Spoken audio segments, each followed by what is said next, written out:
Empress Wu, not a vulnerable vixen but a villainous victor. A woman has varying roles in society. Depending on when and where this woman thrives in, her role may be simple or complex, and the title she falls under is not always up to her. Most of the time, a woman is seen as a companion for a male counterpart. It is not often that historical figures with a double X chromosome can maintain leadership all on her own, or claim rule over a whole empire. One female figure that comes to the minds of many is Queen Elizabeth, who had a whole era named after her.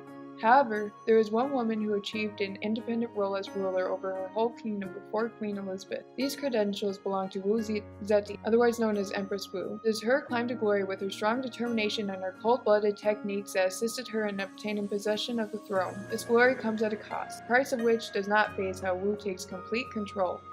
She pummels through any obstacle, whether others get hurt or not. Women may be seen as vulnerable and powerless, and at the beginning, Wu may have been just that, having the sole occupation of pleasing the king and providing more offspring with little importance otherwise. However, Wu kept her feminine qualities and used them to her advantage. She possessed the temptation and schemes to bring down her competition in various ways to overthrow them. She was like a rose, beautiful and dainty while wielding thorns.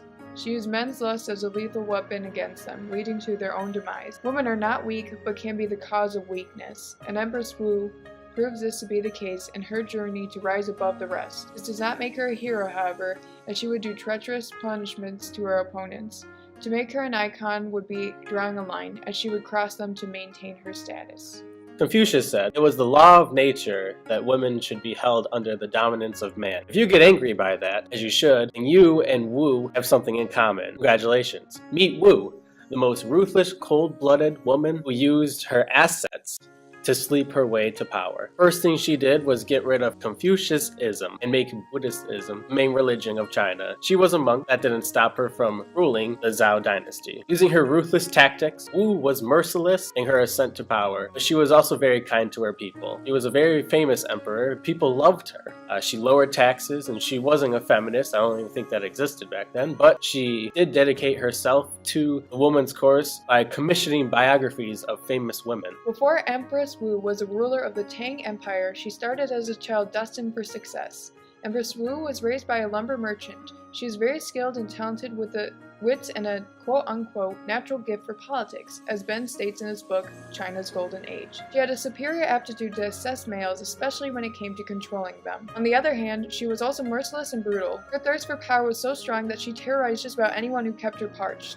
At the time of Wu Chao's adolescence, a quote-unquote face reader came to her residence and claimed that her mother had raised a quote-unquote noble child. This face reader found that Wu had, quote, the pupils of dragons and the neck of a phoenix, unquote, which makes her, as he claimed, quote, the epitome of nobility, unquote. He then predicted from these readings that she would eventually have power over the empire. This is interesting as it brings these sort of real-life foreshadowing of Empress Wu's rise to power. In a YouTube video uploaded by the channel It's History, the guy who was presenting Guy Kitty introduces Wu Zetian, being born to a blue-blooded and wealthy family in the year 625 AD, under the name of Wu Chao. Around the same time, a solar eclipse emerged astoundingly and was believed to be a sign. Due to her fortunate upbringing, she had an easy access to tuition and learning how to produce music and inscribe on paper. Empress Wu became a concubine for Emperor Taozong when she was only 13. While Wu was still serving the emperor as a concubine, she would entangle herself with his son, Caozan. Once emperor met his end in 649, Caozan became China's third emperor of the Tang Dynasty. Wu made an impact on Caozan to allow her into his court. Later on, at the age of 20, Wu became the head concubine and provided Emperor Caozan with 3 sons. However, Wu thirsted for more ascendancy, and by the time she gave birth to a daughter, she killed her and framed the emperor's current wife for the murder of her infant child. Despite the multitude of historians believing this to be Wu's way of eliminating her competition to her rise to power, there is no evidence supporting these claims. This did allow Wu to take the place of Caozan's wife, which was seen as improper, being that she was technically his stepmother. Regardless, the two were not married for long, as Caozan's life was taken by a stroke. before their marriage reached half a decade. One of Wu's sons had potential to inherit the dragon throne. However, he turned things around and tried to betray his mother. This enraged Wu as she had him banished, leaving her other son Ruzang to take his place. Wu did not see her son fit for the throne, as he was soft-spoken. Wu had Raozang removed from the throne. Wu set her beliefs in the Buddhist religion, and was once romantically involved with a Buddhist monk, who reported finding a scroll that predicted the future, which propelled Wu to claim the title of Empress, making her the initial and only woman in China to achieve this act. It was from then on out that she was known as Wu Zetian. Chang, in his thesis, The Hen Who Heralded the Dawn, addresses that Empress Wu was in a tight spot, being that she was a concubine for Taizong, who departed later on.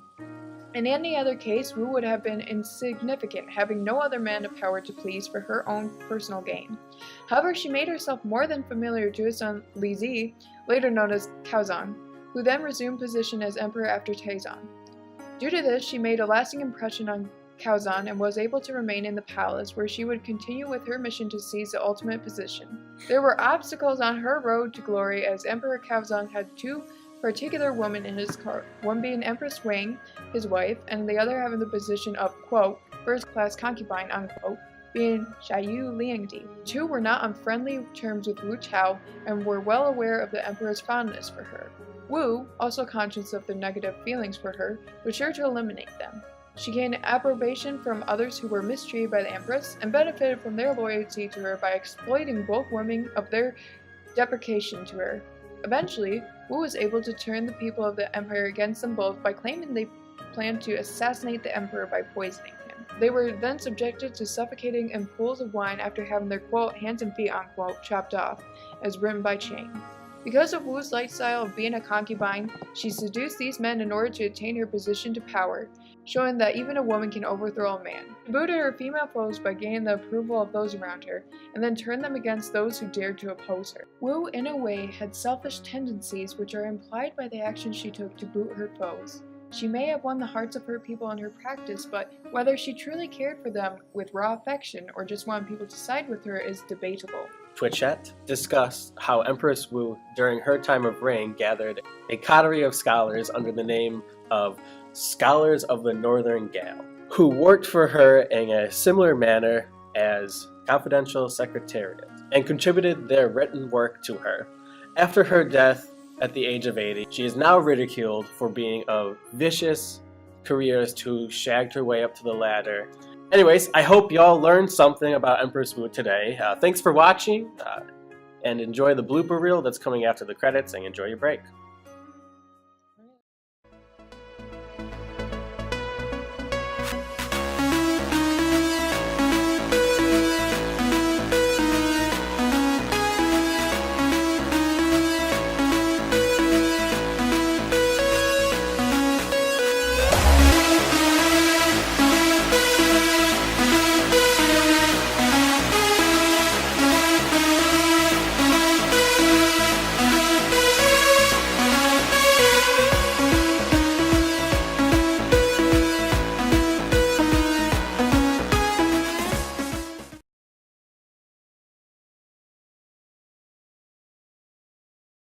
Empress Wu, wait, is that on? Yep. Oh, crap. Oh, yeah, you can just edit that out, right? Yep, Oh, it's right, going in sorry. bloopers. I don't know how this works, that's why I'm not doing technology. Ready. First thing she did was get rid of Confucianism, Buddhism, blah. Empress Wu became a concubine for Empress Taozong. Emperor Taozong. She would entangle herself with her son Gaizong. with his son. Man. That would be great. That would be incest. More so than she already got herself into. And was one... reading. Oh, man.